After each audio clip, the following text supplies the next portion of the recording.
Hi all, welcome to చిన్నమ్మ చిట్టి కథలు. పన్నీరు క్యాప్సికమ్ కర్రీ ఎలా తయారు చేయాలో నేర్చుకుందాం. పన్నీర్ క్యాప్సికమ్ కర్రీ తయారు చేయడానికి కావలసిన పదార్థములు: పన్నీర్, క్యాప్సికమ్, పసుపు, కారం, తగినంత ఉప్పు, ఆల్ పర్పస్ గ్రేవీ, టమాటా, పచ్చిమిర్చి, గరం మసాలా, షాహీ మసాలా.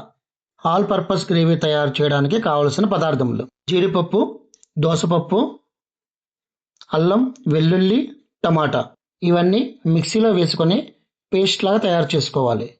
ఇప్పుడు ఒక పాన్ తీసుకొని సరిపడా ఆయిల్ వేసుకొని దానిలో టమాటా ముక్కలు, పచ్చిమిర్చి, మనం తయారు చేసి పెట్టుకున్న గ్రేవీ పేస్ట్ వేసుకొని పచ్చివాసన పోయే వరకు చూపించిన విధంగా వేపుకోవాలి. ఇప్పుడు వేగుతున్న ఈ పేస్ట్లో పసుపు, కారం, గరం మసాలా, షాహీ మసాలా వేసుకొని ఇంకాస్త దోరగా వేపుకోవాలి. చూపించిన విధంగా గ్రేవీలోని ఆయిల్ పైకి తేలిన తర్వాత సరిపడా ఉప్పు వేసుకొని క్యాప్సికము, పన్నీరు వేసి దగ్గరగా వేపుకోవాలి.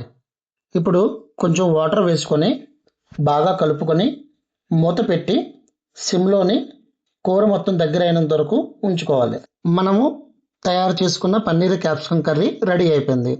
గార్నిషింగ్ కోసం పైన కొత్తిమీర చల్లుకొని ఈ పన్నీర్ క్యాప్సికమ్ కర్రీకి కాంబినేషన్లో చపాతీతో తింటే చాలా బాగుంటుంది. If you like the video, please like, share and subscribe to చిన్నమ్మ చిట్టి కథలు channel. Please click on the bell icon for new video notifications. Thank you all.